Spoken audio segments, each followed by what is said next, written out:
Give us a thumbs up when. We're good to Good. go. On. It's live. Cheers to a Yeah. little midday pickup right here. Yeah. I was gonna say, so do you have like it's Friday. How come you don't have a drink in your hand yet? It's only 2 p.m., buddy. Oh, that's true. That's true. I mean, I'm all, I've been, man, to be honest with you, I can't. Fucking wine here. You can buy a bottle for like a euro, less than 2 euros. You can buy a bottle of wine, dude. It's wild. It's cheaper than water, right? It's it's fucking cheaper than water. So is beer. Oddly enough, like for real, you'll go Yeah. to a beer is gonna be like honestly 2 euros. You want a bottle of water because like they don't really do tap water in Europe, you know. So you want like a Yeah. little water. It's gonna be 4 euros. You're like, what the fuck? Okay, fine. If you want me to booze up, I'll booze up. Don't have to ask me twice. I remember that back when I was 21 and I went to Germany with my buddies and 21, so I have no money. And I just buying the cheapest thing. And oftentimes it was actually less expensive to get a beer than it was to get like a bottle of water. So I just keep getting beer. Yeah. Or healthier. That's what blows my mind. It's just like how, you know, the it only really strikes you how freaking obese Americans are when you go Oh, I know. and I you know. head. Last year I was in Portugal until like, and then I went straight to Florida. And it was holy. I love Florida. I'm like a Floridian at heart. It's my favorite place in the world. But Jesus, man, it makes you wonder, like, what causes this obesity? Like, is it really just eating more? Is it the quality of the food? Is it the water? Is it the air? Is it the lifestyle? All of the above. But something's going on for sure. They have a health crisis. What's the stat? I'm gonna look it up right now. I think the stat was 47% of people now have diabetes. Let me go get that up right now. Yeah. Um, but yeah, no, they definitely have a big issue with health, and the biggest problem I think is the fact that it's more expensive to eat healthy. Yeah, that's a good point. That's a very, very good point. It's also a You know? portion. And that's another big thing too. Here meals Yes. smaller and people get off on eating less, I guess. But oddly Yeah. enough, I find the food here is not as satiating. It's weird. It's like I'll eat a meal and I'm like, dude, I could go for more. It's almost like it's not as calorie dense What percentage of Americans are obese? or So fed. let's go with that. Oh, sure, but it's high. It's like 47%, I think. I'm in a Approximately 40, according to ChatGPT, 40.3%, wow, are classified as obese. And that's the definition of obesity, defined as having a body mass index of 30 or higher. That's crazy. yeah. But it's not only that people are obese, is that they're morbidly obese. It's like Yeah. going to be 0.1% of the population here that's morbidly obese. Like it's incredibly rare. Like you'll have fat people, don't get me wrong, there's fat people everywhere in the world. But like the people that are just kind of waddling around because they're that obese. And it's like, wow, this is not just like, hit the gym and cut down on the cheesecake, that's like severe medical intervention needed. And it always made me wonder, like, how do you get there? Like, how do you get to that level? How do you get to that point? That's fucked I up. think, yeah, well, it's obviously it's a sickness. So it's like just some people like alcoholism or drug addicts or like food is their addiction, obviously. Mm, So that's the hmm first part. And I think, like the corporations, they by design, they're going to make food as addictive as possible in like a legal way because they want to sell more of it. So I think that's part of it. I don't know. There's a whole bunch of things, but there's definitely, I agree with you 100%. There's definitely an issue. And if you look at the United States, even look at the data from, not data, just photos of regular people back in the 1950s, everyone was fit and in shape. Like, what the hell happened? Yep. You know what I mean? It's wild too. And here's the fucked up thing. Don't quote me on exactly the statistic, but the average American in like the 1950s or even the 30s ate more sugar than the average American does today. And in terms of calorie intake, we're within like 500 calories a max extra, which could aggregate over years and years and years. But it's not even that much of a increase in calorie intake compared to the average American back in the day. I don't know, lifestyle, quality of the food. Is it additives? Is it pollutants? Is it seed oils? That's a big discussion these days too, right? Is that we Mm-hmm. in our food mostly animal saturated oil and fats with this new polyunsaturated seed oil. And apparently, research now is starting to suggest that it can cause metabolic issues because it just it actually fucks up a little bit your mitochondria with cells. I don't know, man. It could even be the water. All So right, let's get shall we into get into this? Yeah, let's get into this. So, politics, and I was just as we are discussing before, dude. The nicest thing in the it was like too much for me, so I took a week off of social media. Um, that's a lie. I was still on social media, but I was actually very disciplined. All the political stuff, all the political posts, I was very, very, very good at being like, no, I'm not going to even watch this. And it actually did like a world of wonder. So for all those people out there who are all high strung, getting their panties in a bunch, and they're all pissed off, and this is whether you're a liberal or whether you're liberal, whether you're conservative, whether you're NDP, whether you're green, just I suggest just take a week off, just relax. Everything's going to be fine. Maybe you won't be happy with the result, but just prepare yourself. It's not the end of the world. Everything will be fine. So damn I'll right. start with that. That's it's a good way to start. Should we also maybe Yeah, next week we are going to be sitting down with your the buddy.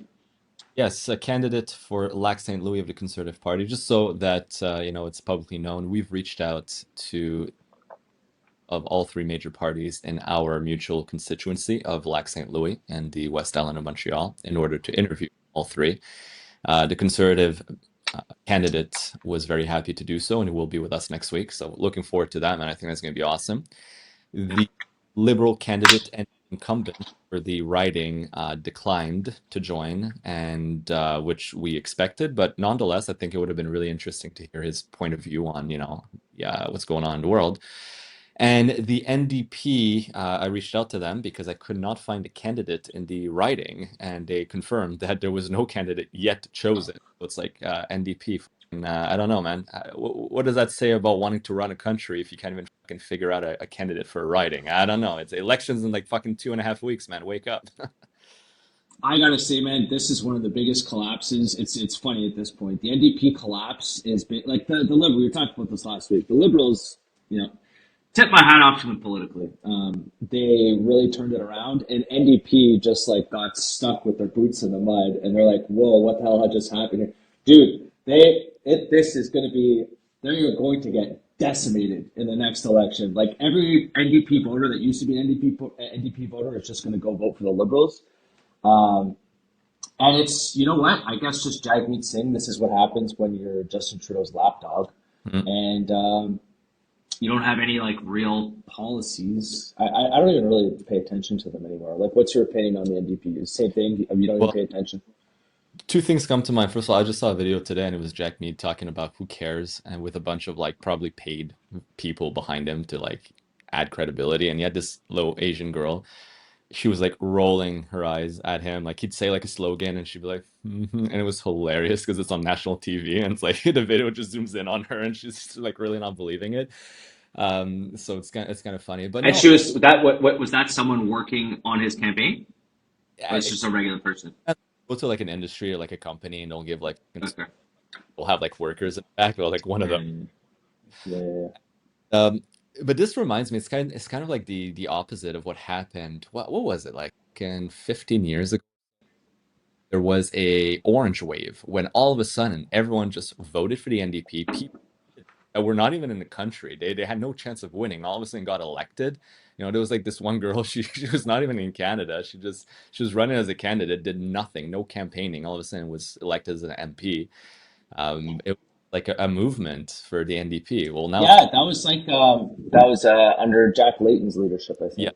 I believe Yeah, so. so Jack Layton, I remember there was this girl that one of my friends from back in the day, because I was in university at this point in time, but I remember that orange wave too, Mm. and they kind of came out of nowhere. And obviously, I was in university. No, sorry, I was in CEGEP. So for those that don't know, I was in grade 12 or grade 13, I guess we'll call it. And obviously, when you're in grade 12 or grade 13, you think socialism's the best because you don't make any money. So I was like, yeah, NDP. I think I voted NDP when I was 18. I Yeah, think I did. because I think you're a year older than me, right? So I think that was I'm probably not, I'm not, I'm 1988. you're 1989 or 90? 88. 88. Oh, okay, you're 3 years. 88. I'm a December 88. Oh, okay, you're late. You're late. Okay, so like let's call Yeah. it two. So yeah, that was Yeah. probably. election that you voted. You know, I remember watching. I was 16 at a time, and I was watching it on TV, and I was like, "Yeah, Jack Layton, that guy's fucking amazing." You know, I was like, "Yeah." I grew out of that real quick, but I mean, it's so true. When you're young, these slogans. I don't know if it's because you're naive a little bit and you really believe politicians you do, and then you grow up and you become a little bit more franchise with the fact that it's just slogans and nothing ever really gets done. But yeah, man, it's that guy. Rest in peace. Too bad he. I don't know. Some people nowadays are saying that he was a tired old commie. I don't quite remember as well as I should, but I don't either. yeah, I know he was from Hudson, so it's yeah, pretty close to us. We're over here in Montreal, so yeah. yeah, But a little bit yeah. closer to today. What's going on here, man? God, Yeah. Okay. So we got today. So obviously, I sat down yesterday. I said, "All right, Curtis, now you got to go to your job. You got to give the people what they want on the Right Call podcast." So I said, "All right, fine. I'll go on to X or Twitter or whatever you want to call it. I'll go onto the internet." And just a shout out. I don't know if this will like people. Juno News, Juno News. So there's this Candace Malcolm, and she came up in my feed on YouTube about 2 weeks ago, I'd say. I've been following her on YouTube. Great, great, great. In my opinion, very objective news, and she has now like 225,000 subs. And I think, like, if I had to guess, she's posting videos every single day. They're objective. She's covering stuff in the news that CBC doesn't want to cover, and she's just trying to bring to light like everything that's. She's just trying to hold Mark Carney, more so Mark Carney than Pierre Poilievre accountable. And I guess you could say she has like a conservative spin to it, but I don't even know if that's the right word. She's basically just trying to offer a different point of view that you're not going to get from CBC. So anyway, that being said, Candace Malcolm, Juno News, I suggest you guys go check her out. And so the polls, if we look at Polymarket, it's looking like the Liberals are going to win the next election, according to the polls, and Polymarket says that as well. There's, Elliot, I don't know if you had a chance to take a look at this, but a really, really, really interesting poll, or I guess a different methodology. So it's coming from Juno News, poll March 26, 2025, so very recent. The question is, who do you believe your neighbors are voting for? mm-hmm. And when that question there, the conservatives are actually up by 4%. So it's kind of the same thing. And like, how did the polls get it wrong under Donald Trump? How did they get it wrong again the second time around? How did they get? Maybe it's kind of that narrative that maybe the conservatives a little bit shy to say that he's actually a conservative because, especially in Canada today, if you want to say you're conservative, they go like, "Oh, what are you, a Trumper?" We've talked about this before. So I found that very interesting. Who do you believe your neighbors are voting for? And the conservatives actually came out 4 points ahead. Again, these are polls. Who the hell knows? But like, it's going to come down to election day. That's what's going to matter the most. But then Candace Malcolm, she also said this, and I found this interesting. So Pierre Poilievre, which is not really getting covered by the media, at all of his meet and greets, he's drawing crowds. He's drawing like 4, 5, 6, 7, 8,000 people. Mark Carney, when he had his Liberal launch in Nepean over this past weekend, guess how many people showed up? It was probably less than 100 to be. 47. So I don't know. And then, yeah, so we'll get started with that. We have a lot of other stuff to cover. I definitely want to just look at Carney. I want to talk about his housing plan that he came up with. And again, it's just like I didn't read it, but I did get the Coles Notes version from a gentleman. I forget his name, but he's like a real estate guy. So he went into it in depth. So I got the Coles Notes version from there. On the surface, it basically just looks like more government programs. I'll get into that. And just like some of his lies, we got tariff news. I mean, the tariffs is very difficult to follow, but here, let's kind of just get started with that. Like, what do you think about the polls? Do you think they're real? Do you think they're?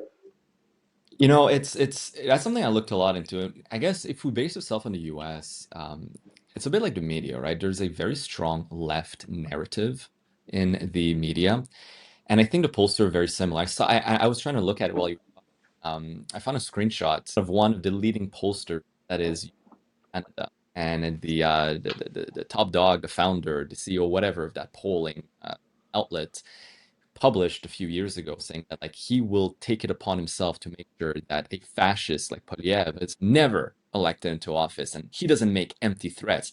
And this guy's in charge of fucking running polling. And it's like, you're supposed to be unbiased, buddy. You're supposed to go get the truth of what the population.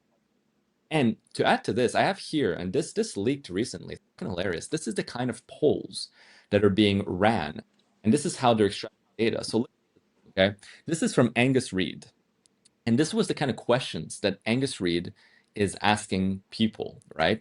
So I'll read it real quick, but it's like, now we'll turn to some reasons people give to support or oppose some of the parties in the upcoming election. You've been chosen to hear about Mark Carney and the Liberals. So, which of the following statements comes closest to your own view on why people should vote Liberal in the next election, even if none is exactly right? And here are the four choices that are given. Option 1. Pierre Poilievre is a radical extremist who would risk the rights of Canadians. We cannot let him win and become prime minister. The only way to stop them is to vote for Mark Carney and the Liberals. They're the only ones high enough in the polls to stop the Conservatives. That's option number 1. Option number 2. Pierre Poilievre would bow down to Trump and let him walk all over Canada. He wants to privatize our healthcare system to be more like for-profit American care. He wants you to pay for your healthcare. We have to stop him at any cost. The Liberals are best placed to challenge him. Mark Carney is the best guy to stand up to Trump. That's option number 2. Option number 3, the above. Option number 4, don't know, not sure. I mean, what kind of leading question is this? You know what I mean? Like, that is insanity. And this is Angus Reid. And this is after that, the kind of data that is used to formulate these results on polls. And so that's why I'm saying I'm not going to believe it. However, the issue is that Polymarket, that seems to be a better kind of heartbeat on what's going on, is swinging heavily towards the Liberals. So Yeah, it is. no, what about you? What do you think? Yeah, like I don't know. Like, and no one ultimately knows, right? It's like the stock market. Stock market, like, it took a beating yesterday. Is the stock market going to go up? Is it going to go down? Where's the stock market going to be in 5 years? Anyone who says they know where the stock market is going to be in 5 years is lying to you because they don't know. So at the end of the day, like, nobody knows where this is going to go. My gut feeling is that this is going to be very similar to what happened with Trump in the United States. My gut feeling is that the Conservatives are probably going to squeak out a victory. I don't think they'll get a majority. Maybe they will, but I think they'll squeak out a minority victory. And I think you hit the nail on the head there. I think it's just because of the fact that the media coverage, the legacy media in Canada is left leaning. I mean, there's no denying that. They are in the pockets of the Liberal government. And I also think that CBC is petrified that if Pierre Poilievre actually does get in and he defunds the CBC. So people think that they misconstrue this. They say that, oh, he wants to shut down the CBC. No, he wants to defund the CBC, which basically just means that he wants the CBC to be able to run on its own. At this point in time, 70% of the revenue that CBC earns is coming from taxpayers. So if it's coming from the federal government, and he wants to essentially say, well, I don't want to keep giving you that 70%, which is over $1 billion, the CBC is scared shitless because they essentially don't have a business model if Pierre Poilievre does get elected. Now, even if he does get elected, will he actually be capable of following through with defunding the CBC? I'm skeptical about that. They're going to fight tooth and nail, just like everything that's going on in the U.S. right now. Like, the bureaucracy is really fighting back against Elon, and we're seeing that, like the Tesla factories. So what did Elon say? He's like the Matrix will definitely fight against this. So For sure. again, any type of news coverage is going to be skewed, and it's going to be through the lens of a liberal essentially, and this is just a fact. So again, I am skeptical about all of those polls, and I'll just go back to the poll that I mentioned earlier. I found that very interesting. But even so, who do you believe your neighbors are voting for? And the Conservatives are in the lead here, but they're not. They have nowhere near the lead of what they had back in January when Yeah. Trudeau was still there. So regardless of which poll you're going to look at right now, I think it's going to be neck and neck. I am a little bit disappointed in how people are not able to see through this. And I just can't, and I'm going to try and be as objective as possible. I can't get over how the country has been run over the past 9 years. And all they've done is change the head coach. They haven't changed the general manager. They haven't changed the players on the team. I mean, the cabinet is more or less the same. And here, I'll just jump into this. So I'll give you an example. We have a housing crisis here in Canada. There's no denying that. The cost of a house is absolutely astronomical. People under the age of 35, they're probably never going to be able to own a home. So he came out with a housing plan. 25 billion is going to be spent. I don't know how many years. I think it's over like 2 or 3 years, something like that. You don't see the word homeowners anywhere in this plan for housing. And it's essentially they want to speed up prefab homes. So they say that it's 20% less costly, 50% faster to build. I'm skeptical about that. And then here's another interesting fact. You're going to like this, Elliot. Brookfield owns a company in Europe that makes prefab homes. So I found that very interesting, you know. And so basically, like right now in Canada, so there's he essentially wants to invest in companies, Canadian companies that are going to help build these prefab homes. But at the moment, there is no capacity in Canada for this to come to fruition. Like Canada doesn't have Yeah, a manufacturing base. So again, I just found that very interesting. It's like, all right, we're going to build prefab homes. And then the CBC journalist, I forget her name, who asked the questions, you know, she was kind of digging like, hey man, like you haven't shown us the books. You're telling us there's no conflict of interest, but like, how can we believe you that there's no conflict of interest? And this is a perfect example. Is he going to be sending all this business for the prefab homes to the company that Brookfield owns, the European company? I don't know for sure, but it's a for fair sure, question to ask. You know for what I sure. mean? So it's here. I'll just finish up the point. So none of the money is for homes to buy. It's all for social housing, and it's essentially for people who can't afford to buy homes. So it's not going to actually drop the price of housing. And then lastly, so one of the big issues with housing today, why it's gotten so expensive, is because 30%, up to 30% of the cost to build a home today they're called the development charges. So development charges are essentially just a tax. So the city, the municipality is going to say, you got to pay a permit for this, you got to pay a permit for this. Oh, there's this tax. There's all these little tiny taxes that they put into the construction of a house. 30%. So if you buy $1 million home today in Montreal, let's say, and you want to rebuild it from scratch, 30% of that is just going to be in development charges, which again, I'll repeat, that's just another word for a tax. So he wants to, he wants the municipalities to cut the development charges in half, but the lost revenue that the municipalities are going to lose from cutting development charges in half, the federal government is just going to make up the difference. So it's still being paid by the taxpayer. Like Mhm. this is not going to solve housing. And the bigger point here is just the fact that again, it's like the first big policy that he comes out with is just more government. And it's like, you know what I mean? And like, it's like, guys, this is where it's like, I get frustrated sometimes trying to speak to Canadians. It's like, we are in a mess. And government is not always the answer. We can't just always go more government, more government, more government, more government. That has been the theme of the Liberal government over the past 9 years. And this guy, and the first big plan that he has is, again, just more government. So Always more it's government. it's yeah, It's so it's like this isn't going to fix the issue. We have to let the private market. It's very simple. If you want to drop the cost of housing, you essentially just drop the immigration rate, and that's a supply and demand issue, and get the government move the red tape out of the way, so it's less expensive to build, and incentivize the developers to just go out and build. And it's like this blows my brain. And I think it's just this elitist attitude that they always have to have their hands in the cookie jar. They always have to be managing something. Let the private sector go out and do its thing. See, governments are, whereas the private sector is in the business of making money, and a good way to make money is to make sure you're efficient and that you offer a quality service at a reasonable price to competition, governments are in the business of governing. So, I mean, they're always going to want to govern more. And this, just look at the last 100 years. No matter which government in the world, very few have become less controlling with time. And it's quite the opposite. It's more and more controlling. You mentioned the reason why Mark Carney scares me. He's a more sophisticated, smarter, and a heck of a lot more competent version of Trudeau. But all of the policies, the ideology is the same. The guy wrote a book about net zero. He wrote a He's like, and I'll just, if I could just add, sorry to cut you off. Jordan Peterson put it perfectly. He said Trudeau was more of a follower of these ideologies and principles. Carney is an architect. yes, absolutely. That's amazing. Carney is the one who designs it, and I Yes.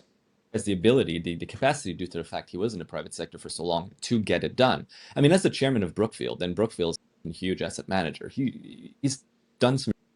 But I mean, and we can dive a little bit more into Carney because two things came out over the last week, two fairly big bombshell. But and I'm sad that the CBC is not talking about it. But there's like I wrote a bunch of things that I want to cover. But the first bombshell is Carney kind of backtracked or walked away from the whole we opened our headquarters of Brookfield into the US, kept saying it was my decision, it's a corporation, there's many, stakeholders, many people make that decision. Well, Not true. not true because this week a letter dropped. It was a letter that he penned to the shareholders, urging them to approve the headquarter to New York. So once again, and this is a theme you and I keep repeating, Carney is a liar. He lies and lies and lies. And that's another lie he was caught into. Another time he lied. And this is black on white. So and that came out like 3 days after he said, no, I never made that decision. It's not my fault. I was just one of a tiny little cog in an entire machine. Dude, you urged the shareholders as a chairman to vote and approve that decision. That's huge. The second thing, it was he supported and backed, and I forgot the name of the MP, but it's a what seems to be a Chinese national, an MP in the Liberal Party that was urging and pushing to basically we call them the bounty hunter. He wanted for certain Canadians that are being kind of hounded by the Chinese government, hunted by the Chinese government, to be kidnapped or to be brought to the Chinese embassy so that they could be arrested on Canadian soil. That's an MP effectively, committing, in my eyes, treason, aiding and abetting a foreign government against your own citizen. That's huge, right? And then Carney came out and said that was just a lapse in judgment for that MP to do such a thing. I still support him. Next question. Yeah, pretty much. Which is Yeah, insane. like I saw that clip. Like it's literally it was a 5 second answer. It was yeah, I saw that. It's a lapse in judgment. He won't do it again or something along the lines of that. Yep. Next question. And then the next day, that guy actually resigns, which is just Yeah. like kind of funny as well because you put your faith and your support behind this guy and he realizes that what he did was fucked up and just resigns. And again, it makes Carney look weak. To be honest, just like a flip-flopper, another kind of liar. Uh, More things that they're lying about, and this is going to be on the Liberal Party side of things, right? I'm seeing so much right now, so much marketing pushing the whole gas prices are down across Canada, which is true. Gas prices are actually fairly low in Canada. We don't feel it in Quebec because we still have a carbon tax in Quebec, but across Canada, since the carbon tax was brought to zero, I'm not going to say repealed because that's a lie, prices have calmed down. But they're pushing so hard saying the Liberals took down the carbon tax that was taking money from your pockets, thank us basically for it. And the entire time I'm like, guys, you're the ones who created that carbon tax. You're the one who started the problem. And and I love the branding, good for them. But how can Canadians, and that's what worries me. I hope this doesn't, just Canadians don't just follow blindly follow this because it's like you create a problem, the problem screws your life over, then you come in with the solution and claim that you're the messiah. Wait a second, you created the problem in the first place. You did. You're not the savior. It's just it was backfiring so bad on you that you decided to backtrack. But now you're branding it as you're saving Canada. I hope Canadians are not going to be fooled by that. And I love that some journalists are really pushing back against Carney regarding his assets and his potential conflicts of interest. And he still refuses to this day to really disclose what it is. All he says is that everything's been put in a blind trust. And again, it's like maybe I don't want to say less sophisticated, but someone who doesn't necessarily understand the intricacies of trust and asset management and whatnot will be like, okay, well, that's it. That's all. That means nothing. Okay, you put your assets in a blind trust. Who's the trustee? Who's in charge of those assets? Is it like an old time friend? I'm sorry, dude, but like, let's say I'm like, let's say you become the trustee of my assets, Curtis, right? You kind of know what I like, you kind of know what I own, you kind of know the way I think, right? Sure, I'm not allowed to tell you what to do, but come on, if you're an old-time friend or someone that like you have this kind of connection with, you know what? You're also in charge as a trustee. You have a fiduciary duty to make sure the assets continue to grow. If you know, for example, that I own a ton of Brookfield stocks, right? Like you're gonna keep that, and then meanwhile, me as a prime minister, knowing that you're probably keeping those assets in my trust. You're not divesting from Brookfield. Well, guess what? I'm going to make decisions that might benefit Brookfield because I have insider knowledge of exactly development plans for Brookfield, roadmaps of what we're trying to do, et cetera, et cetera, et cetera. So, of course, there's a conflict of interest. At this point, a blind trust ain't good enough. You need to divest completely from your assets that you have to prevent those conflicts of interest. And again, I hope Canadians are sophisticated or at least awakened enough to realize that just a blind trust means nothing, especially if you don't know who the trustee is behind in the first place. You know? Yes, and if I can add on to that, so again, this comes from Candice Malcolm. So carneylies.ca. I invite anyone to go check that out. So one of the first points, Carney claims to have resigned from all his positions when he announced his bid for the Liberal leadership, but several companies confirmed that he still works with them. Number two, this is to your point. Carney claimed to have no part in a decision from the board of Brookfield Asset Management to move its headquarters from Toronto to New York. But then a letter surfaced in which Carney urged shareholders to approve the move, which the board he chaired unanimously agreed upon to increase profits. Third one, and there's a whole bunch of them, but these are just the top three that I found. Claims that he helped Paul Martin balance the budget in 1997, 1998, while Carney was outside the country. He only began working for the federal government in 2004. And then here's the last one. This is not from carneylies.ca, but this came directly from Danielle Smith. It was a post that I saw on LinkedIn. Danielle Smith, the Premier of Alberta. I think she's doing an excellent job to basically, and I'd like to get into that after. I have a hypothesis of what's going to happen if the Liberals did end up winning. As per Danielle Smith, Carney has so far refused to repeal the No New Pipelines law in Canada, which is also referred to as Bill C-69. Canadians need to know why he is against building pipelines in Canada while his company buys pipelines in the US and around the world. Would Canadian pipelines compete against his portfolio? And like, look, I'm not here saying that, yes, he's doing this because he's only buying pipelines outside because it is competing against his portfolio. I'm not saying that, but what I am saying is we're allowed to ask these questions. And no questions are being asked by the legacy media to Mark Carney. And like this kind of just brings me to my next point. It is not unfathomable to think that if the Liberals do win the next election and they don't repeal bills like this, the No New Pipelines bill, and they do continue their assault on energy in Alberta, I could see a world where Alberta says, you know what, we've had enough, we're out of here, we're going to have a referendum. I could definitely see that happening, and this is real.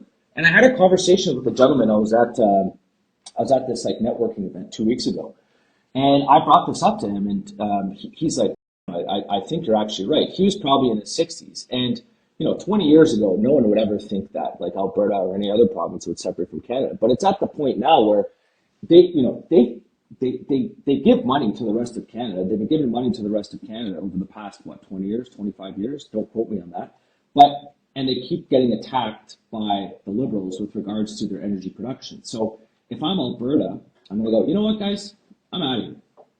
And I know the U.S., we've got a great trading relationship with the U.S., and if we could just rely on the U.S., we're going to get out of here. So again, just for the viewers, don't shoot the messenger. I'm just saying, if the Liberals actually win, I could see a scenario where Alberta says, you know what, I'm out of here. We're going to have a referendum. And if Alberta, my last point, if Alberta does separate from Canada, Canada will break. We have no money. Yes, absolutely. Alberta's been the piggy bank of Canada for way too long. And only that, but it's a thankless job. But they're actually attacked and vilified every fucking turn. And Canada, Yep. Albertans, a bunch of hicks, cowboys, and, rednecks. But guys, they're the ones paying the bill. They're the ones keeping the country together. Here's an interesting thing about Alberta and also Canada's federation. So the U.S., that was unanimously decided a few over not quite 200, yeah, 200 years ago, a little less than 200 years ago. You cannot secede. Once a state ascends to the union, the state cannot secede from the union. We know this. There was a civil war over this point, and now it is unanimous. But in Canada, all legal or most constitutional legal scholars agree that there is no such thing. A province could theoretically secede from Canada. It's never been done, never been tried. It came close in 1995 with the referendum in Quebec, which the law or won by 0.2%, I believe. However, in Alberta, it could definitely happen. And here's an interesting thing that people are just not considering. If Alberta became a sovereign country tomorrow, let's say, their GDP per capita would be one of the highest in the entire world. I believe it would be top 5 in the entire world. Do you understand how powerful that is economically? It becomes overnight one of the richest countries as a GDP per capita. Guys, don't screw with that. Don't fuck with that. They have a massive incentive to go ahead and do it. And the population of Alberta would be richer for it. And on top of that, would be fully autonomous to decide its future. Unlike right now in Canada, which it has a tiny sliver. I mean, in terms of Senate seats, it's nothing. In terms of House of Commons seats, it's like nothing. They're like forgotten. They're not even represented in Parliament. So I see a future where indeed, if the Liberals win and continue to use and abuse the province of Alberta, and by extension, a little bit of Saskatchewan as well, it would not surprise me if they form some form of coalition, decide to jointly secede, or at least do a referendum to see what the population wants, and from there, create a maybe unified republic, maybe two different republics, and then who knows, maybe even petition the US to ascend to statehood. I don't know. But it would be Canada would collapse at that point. Absolutely collapse. Cannot survive And, for yeah, I agree. And again, we've repeated this before, and I'll repeat it again. The royalties and tax revenue that we generate off of Alberta's energy funds, like a big part of Canada's welfare state, social programs. So again, be careful what you wish for, guys. And we've talked about this before. The St. Lawrence elites and the East tend to demonize Alberta, um, but they have no problem taking the money in a transfer payment. So it's just, if I'm Alberta, I get where they're coming from. I hope Alberta doesn't separate. I hope that I hope that the Liberals don't win. And again, I'm really not trying to be like partisan here. It's like we have the sample size. We've ran the A/B test, and we've had 9 years of this. And look at the country today. I mean, just fact after fact and stat after stat. Like the country has gone down the drain over the past 10 years. And like the first big policy about housing that he brings forward is essentially just more government. And it's like, I'm like, okay, you know what? If he does win, he's a lot smarter than Justin Trudeau. Hopefully everything's okay.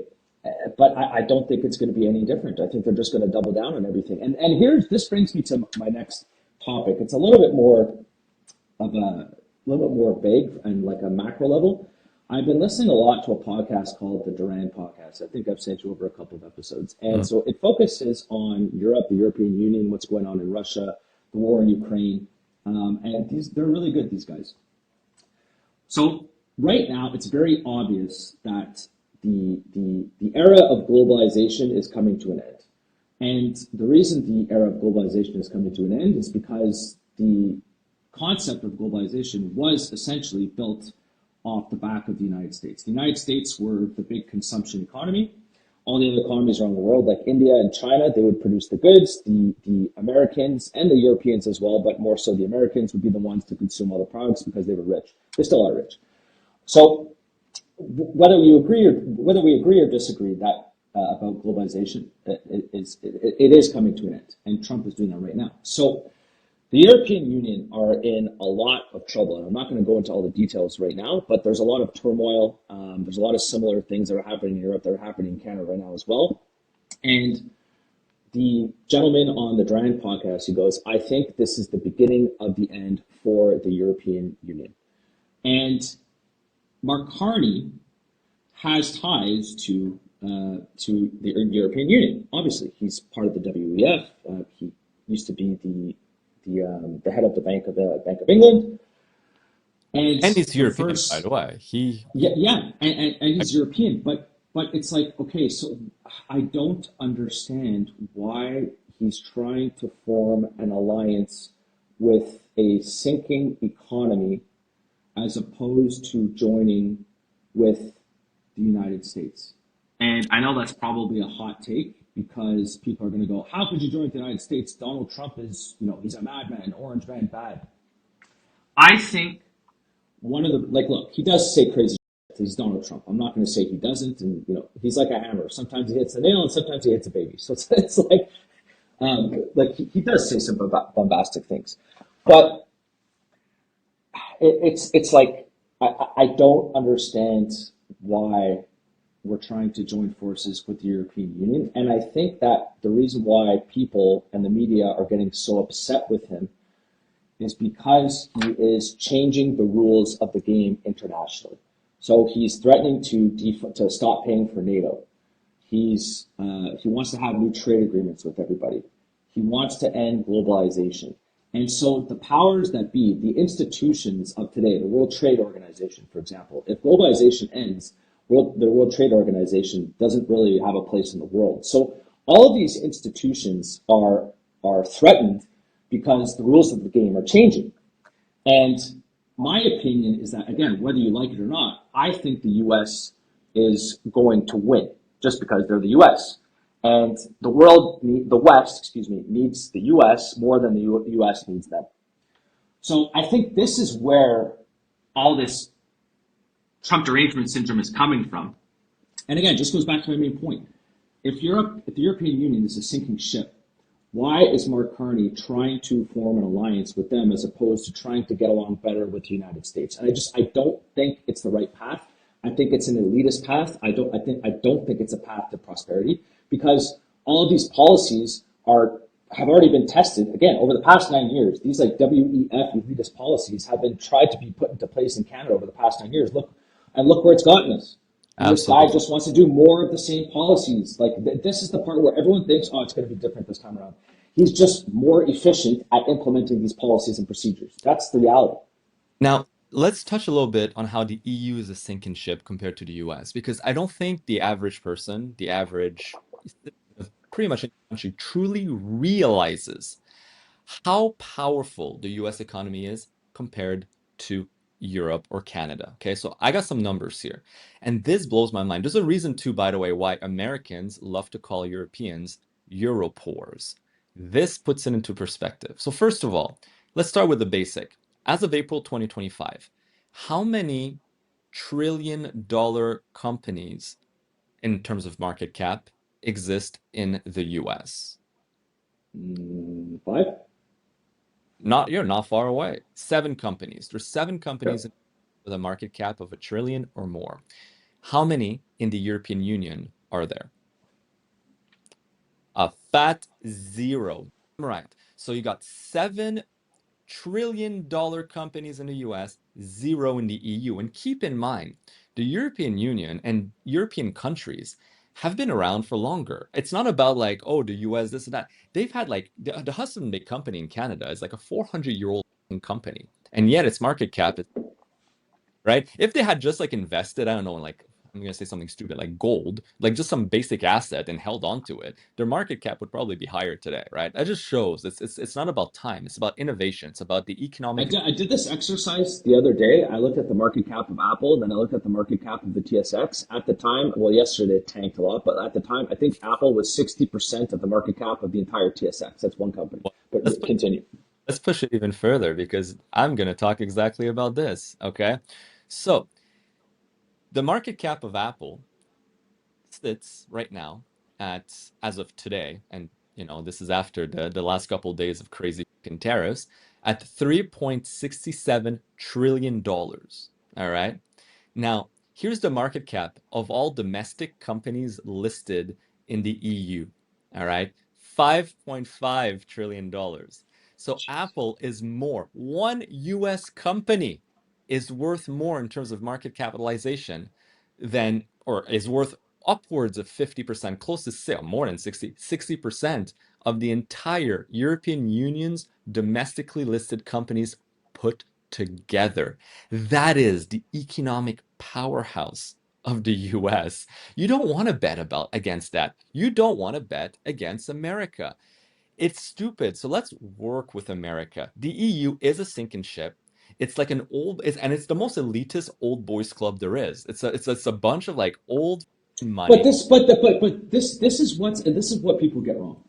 Um, it it's the European Union that are causing the damage to the continent. It's not the leaders of each country. It's the unelected people in Brussels who are obsessed with going to war with Russia that are ruining Europe right now. And they're unelected, so they have no skin in the game and they don't really care. But if you go to like the average person, like most of the times they're like, yeah, I don't want to be part of the European Union. Like I don't want to have someone in Brussels making laws and legislation for where I live here in Denmark. I mean, some people do and some people don't. But again, it all ties back to the this. It's like the elites versus the non-establishment. And Mark Carney is part of the elites. Hmm. Donald Trump, and some people are going to disagree with this, but Donald Trump he's a non-establishment guy. And you could just look at it in the polling data. I mean, all the blue collar, he won the blue collar vote. And it's the Absolutely. same thing it's the same thing that's happening right now in Canada. I mean, if Pierre Poilievre does end up squeaking out a victory, it's the blue collar people that are going to vote for him in droves. So there's definitely an elites versus non-establishment that is breaking out in the West. Mark Carney is part of the elite. Donald Trump is not, and Pierre Poilievre is not. And it's I don't know. I'm having trouble like articulating my thoughts, and I've been like just trying to like see the bigger picture of what's going on here. And it's just like, what the hell is actually going on? Like, what is this like led by the WEF? Is this like what's because It these could. people in Europe and sorry, just my last point. These people in Europe, they actually they truly do believe in borderless nations, and hence they believe in globalization, and they want to have more globalization. And whether you agree or disagree with it, the United States want to have less globalization, and they are going to have less globalization. So if the world is going that way towards less globalization, I don't think it's to the benefit of our country to elect someone who wants to have more globalization because you're not going to get it. And he thinks that he can get it by joining forces with Europe, but you're not. It won't. That's my point. The thing is, and you're correct. Nobody wants to. I saw this meme. It cracks me up. It's like Europeans love to be governed so much that they get they make sure to get a government for their government. You know what I mean? The government has a government. So that's the EU. The EU's government over the government. I think most people don't want Brussels. I think most Europeans are pro EU, but they're okay. Most Europeans are probably not pro EU, they're pro Schengen. And it's important to make a distinction. There's like three things that hold the European Union together. You have the European Union itself. So that's a amalgamation of unified laws, codes, and it's all ran by Brussels, by the European Commission and the European Parliament in Brussels, right? So it kind of like unifies and codifies a set of laws across the continent. Then you have the Eurozone. The Eurozone is the common currency. It's the euro. Not all countries in the EU are part of the Eurozone. Namely, take Sweden. They're in the EU, but they still use the Swedish krona. The Czech Republic is the same thing. Um, there's other countries, Hungary, for example. So they use their own currency, but they're still in the EU. But the most important, I think, for most Europeans, and also for the rest of the world, because we think it's pretty cool to some extent, is the Schengen zone. The Schengen zone is a common borderless um, freedom of travel agreement that allows all the countries within the Schengen to travel freely between each other, to act effectively as one big country without borders. And that means that if you're a European Union citizen, you're allowed to live and work in 27 countries. You could, let's say you're from Sweden, you could tomorrow move to Italy and get a job there and live there. You just have to register with country, but it's a right that you have, right?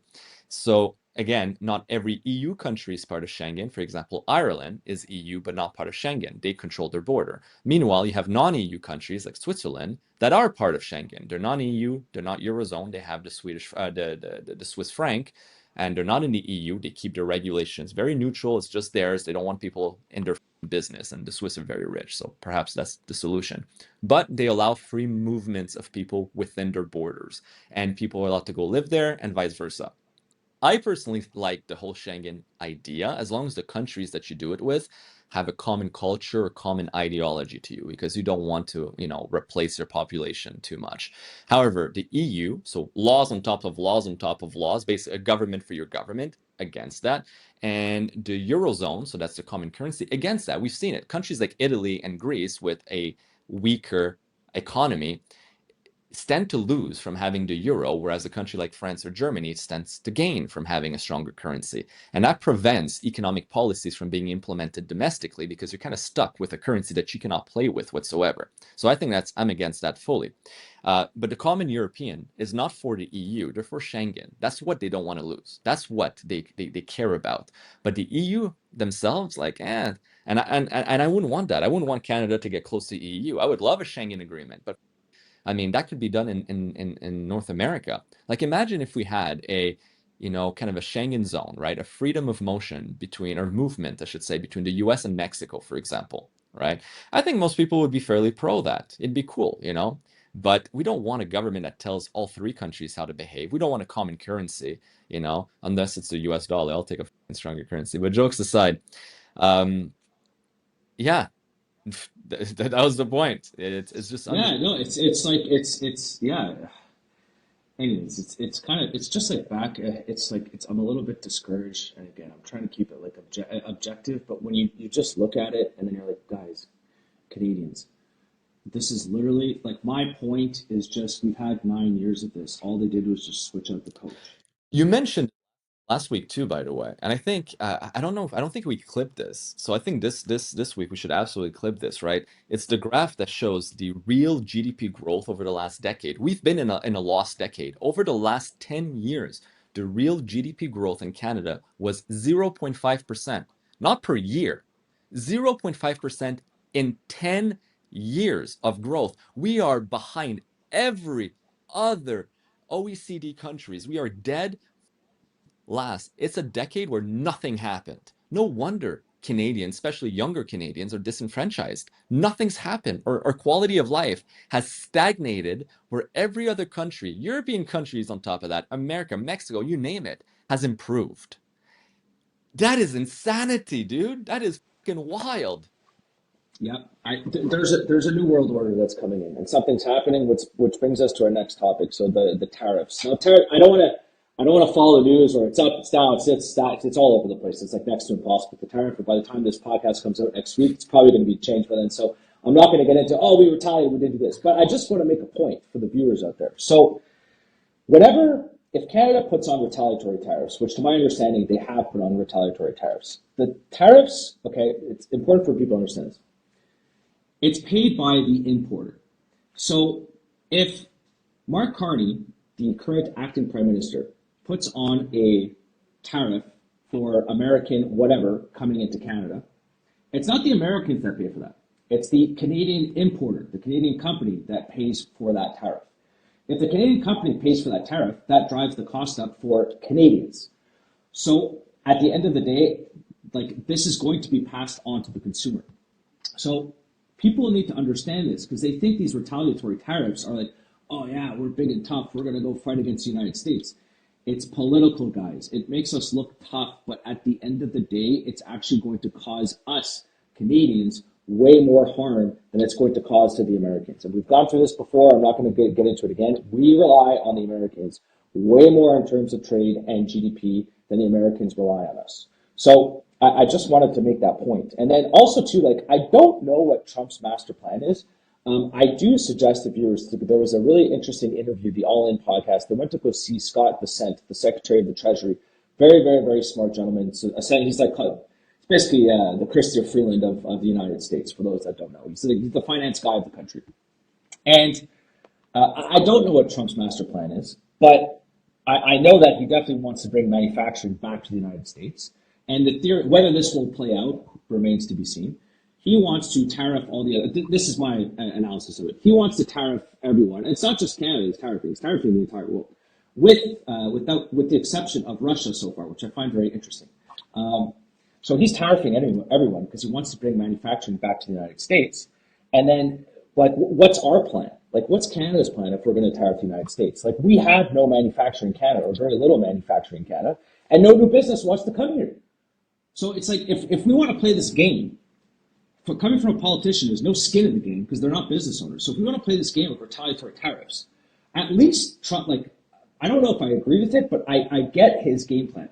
All right, I'm going to tariff it. I'm going to make it more expensive, so it's going to restore manufacturing. Therefore, the wages of the people that live here in the United States are going to go up because all the manufacturing is going to come here. So, yes, it's going to be more expensive for the consumer, but they're going to have stronger paychecks, So I get it. What's our plan? No manufacturing is going to come here. You know what I mean? It's all going to go to the United States. So, like, no, I'm serious though, do we actually, like, this is stuff that we need to understand as Canadians. And this is like, we're always banging our fists, and Elliot and we're trying to talk to people. And I know I'm getting a little bit animated about this. It's like, these are the facts. If we play this game of retaliatory tariffs with the United States, we are going to get decimated. Like, this is just the reality. So, like, be careful what you wish for, guys. And it's like, Elbows up, dude. Elbows up. At least we'll die. This is, to me, this is just dying for an ideology at this point. It's like you're falling on your own sword. That's what it is. Canada is just falling on its own sword, trying to appeal to some greater authority, some moral high horse, while the actual It's there was a great, sorry to cut you off for 2 seconds. Gad Sad. So he's suicidal empathy. And we have that in Canada. But go on. No, that's perfect. And Gad says sometimes he says some stuff, sometimes he's spot on. yeah, it does. I appreciate that. Again, I won't agree with everything people say, but when I see someone puts the thought behind it and tries to make sense of something, man, utmost respect. And Gad, honestly, I wish I would have had him as a teacher, as a He professor. was great.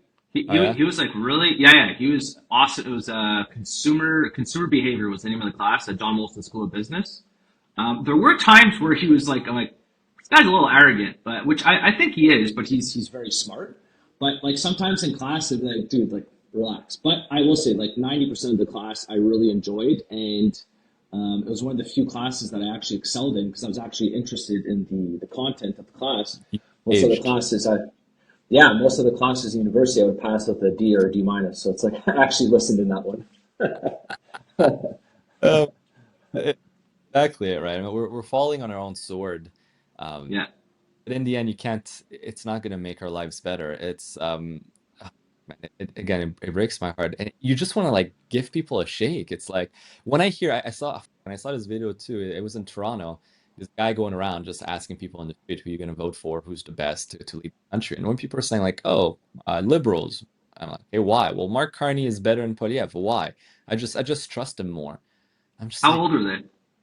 oh, sadly, dude, they're 20, 30. Oh, mm, But that's Toronto. That's downtown Toronto. Okay, like, Yeah, that is Toronto. And then yeah, man, it's like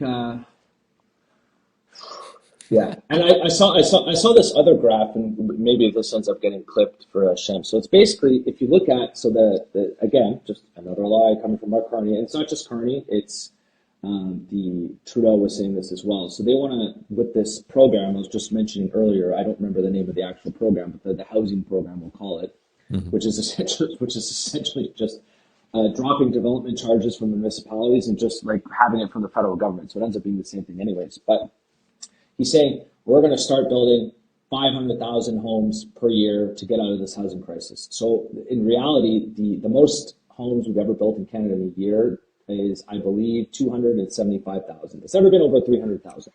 And the graph, so it's basically housing starts like this, which has been pretty consistent over the past 10, 15 years. And then immigration, so it's like there. And then all of a sudden recently, and this is not a secret, the immigration shot up. So when the immigration shoots up, it just becomes a supply and demand issue. So if the supply of humans shoots up and the supply of houses remains the same, the cost of the house is going to go up. And there was a Canadian bank that even came out and said, yeah, we can actually attribute about $100,000 of the increase in the cost of houses, the average cost of a house in Canada, we can attribute that directly to immigration. So, for example, instead of it being $675,000 per house, because we've had this much immigration, it's now $750,000 or $775,000 per house. But so the point of this graph is that as soon as the immigration level shot up and the price of the house also shot up, the boomers, they're all already in the housing market, right? So they just benefit from the increase in the asset price. And a lot of them don't even have mortgages anymore. And I've said this before, the boomers, and I'm not on the boomers. The boomers, you got the value of your house has doubled over the past 5 or 7 years or whatever it is. Your stock portfolio is doing fantastic. I understand why you would vote for the Liberals again, because it's like, I just got rich. Yeah, I'm down to vote for these guys again. Yeah. And then there's a disconnect with the people, the millennials, and I've said this before, because for us, we're like, well, we can't get into the housing market. And historically speaking, the Canadian dream or the American dream, the average person, would you agree with the fact that the vast majority of their wealth is in their house? Would you agree with that? Absolutely. So if that's over the past 70 years, it's been like that. The vast majority of your wealth and part of your retirement is tied up in your house, and that asset all of a sudden out of nowhere just doubled in value. Yeah, why wouldn't you vote for the same party? So I get where they're coming from, and I think it's just the fact that some of them are I don't think they're actually trying to be assholes. I think they're just naive, and they go, no, Canada isn't broken. It's great. Like, my neighborhood's safe. The value of my house, I'm cruising. Like, why would I want to change parties? I've voted Liberal my whole life. Why would I want to change now? And yeah. I get it. I don't agree with it, but I understand where they're coming from. Well, it's it's funny because even in my own family, I got to see this. I remember in my teens and early 20s, it was all about like, your generation, you guys are not hard workers. We don't, you're just complaining. Yeah. The typical boomer thing. You speak to my father today, it's a complete 360, because he got this, not 360, 180, woo, basic mathematics. But so it's a complete 180 because he's got to see firsthand how it's affected both of his sons. The effort that are put in, the work that is put in, and the money that comes in, how much it's taxed. I mean, even him, he's just like, there's so many taxes now that we didn't have. And, asset prices are so high. And like, when I purchased my property, right, I was going to him because my father used to run a real estate investment trust. It was one of the first in Quebec, actually. They had this massive REIT going on. And so he's very well versed when it comes to real estate. So I would go to him for advice. And he would look at the prices compared to the revenues, for example, of the building, the net operating cost of the building. And he was like, holy, no deal makes sense on paper. Like, I'd be like, no, but like, Dad, this is like, these numbers are actually pretty good. He's like, no, these numbers are below. What are you kidding? I would never invest in any of those things. And that's, I think, when he kind of like started realizing, wait a second, things are broken for your generation. And now he's like the biggest I guess you could say, liberal policy. He's seen what it's done. He's benefited from it, of course. And I know some of the assets that he owns, and like they've all inflated, from his house to other investments he may have had. And to be honest, it's all been inflated. He's very happy about that. But for the well-being of his sons, and now even his grandson, it's very troubling, very troubling. But a lot of boomers, sadly, perhaps have not gotten to that realization, or maybe they don't have any kids, or maybe it's not something that they're concerned with, right? They're just kind of looking at their own ecosystem, their low economies, their own personal finances, and they're like, oh, well, I'm doing good, so I guess the country is doing good. They're very disassociated from the reality of what, say, the 45 and under or the 40 and under are going through. And they also don't care. Like, honestly, when I bring this up to my dad, he's like, Curtis, I don't care, because he's retired. No, but think about it, he's retired. He's like, Curtis, I don't care. This stressed me out. Yeah. And I think that's what a lot of them feel like. And I get it, but it's like, it's just, guys, just like, wake up. And here, while you were talking, it's just, so I typed into ChatGPT. I go, what's the saying? It goes, the more laws the government imposes. So here's what it spit out. It goes, you're likely referring to your point that you just said about your dad, all the taxes, all the laws that are being implemented in Canada. ChatGPT says, You're likely referring to the quote attributed to the ancient Roman historian Tacitus. I don't know if I pronounced that correctly. The more corrupt the state, the more numerous the laws. The saying suggests that as a government becomes more corrupt, it creates an increasing number of laws to control or exploit its citizens, rather than governing through simpler, clearer principles. And this is what's happening not only in Canada, this is happening across the West. And people need to wake up. And again, the way I would like my country to move forward Is to have less laws and more freedom. The EU, is not moving in that direction. and I think He's showing his cards when the first thing that Carney does is he goes to fly over to the European Union to go and discuss things with them. So it's clear what he wants to do. He wants to continue more centralized control. And you brought this up earlier. Just go read his 600-page book. I haven't read the whole thing, but I got the Close Notes version on it. He essentially thinks that capitalism is inherently evil and that business or the private sector needs to work more closely with the public sector in order to get things done. So it's just another way of saying we don't trust the private sector to be able to do what it's intended to do. The government needs to intervene. It's just, again, more government. It's this elitist attitude that, no, you know what, the general population, you don't know better. I know better than you. And to add to this, I had a discussion with a friend of mine who's very, very strongly involved in politics in Canada. And through his ecosystem, he has little birdie pretty much every strata of elected governments across provinces, including our federal government.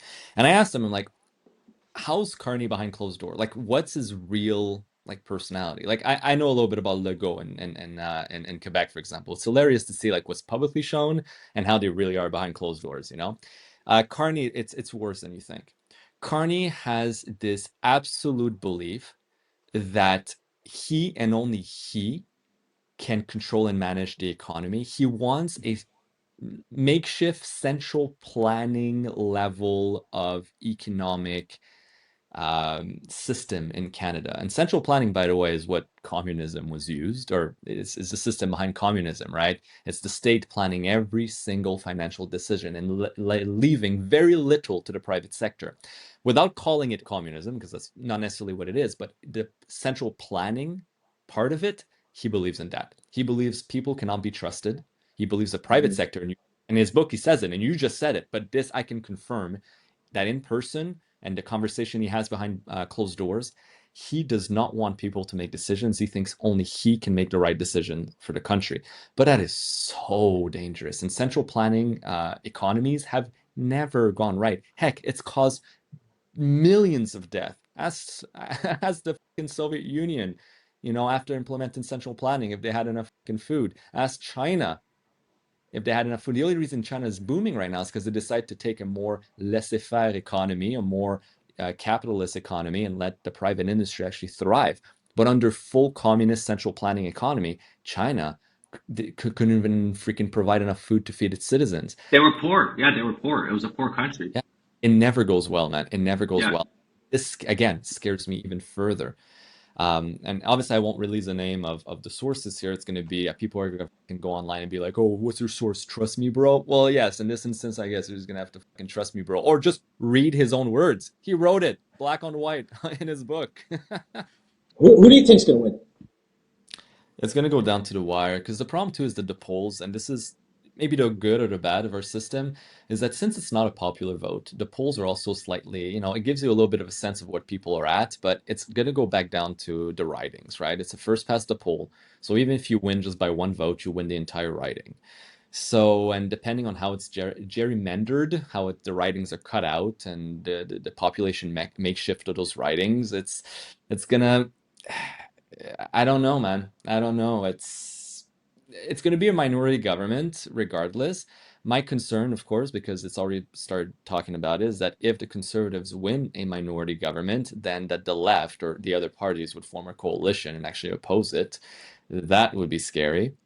And of course, why wouldn't they do that though? Exactly. Why? It's never been done before, by the way, but it would be a first in Canada, right? And that would be very European as well, by the way, because in Europe, this is governments are created everywhere. There's Well, no This just goes to our point. If they're doing that in Europe right now, correct me if I'm wrong, they did that in Germany. yes. Yeah, No, so is the second most popular party that won the most seat in the Bundestag in their parliament is the don't call it far right, but it's the right party, right? The SPD. yeah. And all other parties banded together to prevent them from having any say in government. So just so people understand, because again, it's very different in Canada. In take Germany, there's like 7 or 8 parties that poll and gather enough seats in their parliament, Bundestag, to be relevant. All right. So no government ever forms with a majority. There's never one party that just forms government. So they create coalitions. What happens is that they get together after the election and they negotiate. Okay, you have 30 seats, you have 20 seats, you have 80 seats. Okay, and eventually they kind of agree. Okay, you'll be the chancellor, aka the prime minister, but at one condition, I'll support you, but you need to put this guy as minister of finance, for example. And then another is going to be like, yeah, no, but for defense, I want budget like this. And they make compromises, right? And then they form a government. They sign an agreement. They form a government, and you'll have members of different party in government. So it's not going to be like all liberal ministers. It's going to be a minister from this, a minister from that, da, da, da, da, da. Well, this party most seats. They're very influential, and all the other parties band it together and say, we refuse to let any of you guys in government, not even one. That is pretty much anti-democratic as it gets. You know what I mean? It's saying all the people that voted for you, f you, you're not gonna get any representation whatsoever in government. So that's I don't want to see that in Canada, man. That is not okay. That is not okay. like the last thing before we finish up here, the pendulum is trying to swing the other way, and what I mean by that is left leaning policies. The pendulum is swinging the other way, from the left to the right. Why are they fighting this so hard, like tooth and nail? The entire West is. Why? Like every day I wake up and I'm trying to analyze. I'm like, what's actually going on here? And I know there's like the New World Order. I know Trump really put a wrench into like all these plans. But like, what do you think is actually going on here? Because like if you look at the West, people are just freaking out. They'll call people Nazis if you don't believe it. It's like I don't It's understand what's going on. Well, I mean, look, first of all, I do have to correct myself real quick. It's not the SPD. The SPD is like the crazy communist party. It's the AFD. My bad. There's so many parties in Germany. So I just had to Yeah. correct AFD, okay? Just that I was talking about being frozen out of government. What's going on? Well, look, it's no, don't forget, once you're in power, you don't want to let go of power. All right. I think it's just the old guard fighting tooth and nail to prevent them losing power. You see with the Democrats, you've seen it in the US with the Democrats, like Trump has been very good at shining a light on what's really going on with, again, it's an establishment, sometimes unelected, sometimes deeply entrenched, that is doing everything to make sure they hold on to power, even though, like you mentioned so well, there is a massive swing in the pendulum. People are moving away from their policies and at times their craziness, and they're just resisting they're fighting for their lives. Effectively, I'm just going to going on. They are fighting for their lives. I think that's a good place to end it. Well, I'll just want to add, because I mentioned at the very, very beginning, right, about that pollster in Canada, right? I found him throughout the conversation. Frank Graves, he's with the Ecos polling, Yeah, and sure.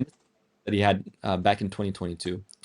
He says, a real conservative option is a healthy counterbalance and a healthy democracy. Pierre Poilievre is an acolyte to authoritarian populism. This is never healthy. You are on notice.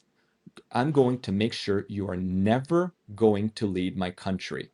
I don't make idle threats. And this guy is in charge of polling. So again, to go back to our first very topic of conversation, that was it for me, man. Any other points? Any other last second thoughts? No, sir. I'll see you. I'll see you next week. And reminder again, can you tell us who we got as a guest next week? Yes, sir. So next week we will be having Matthew Rusniak, the Conservative Party of Canada candidate for Lac St. Louis. He's a first-time candidate, so new to politics, and we will have hopefully a very good discussion, trying to learn a little bit more about him, but also his vision for Canada. his concerns as well with our current government and how we can all move forward. So looking forward to this conversation. It'll be a first for you and I as well, interviewing a potential politician. I think it's going to be fun. I think so too. I'm looking forward to it. Good stuff, man. See All you, right. Elliot. Take care, bud.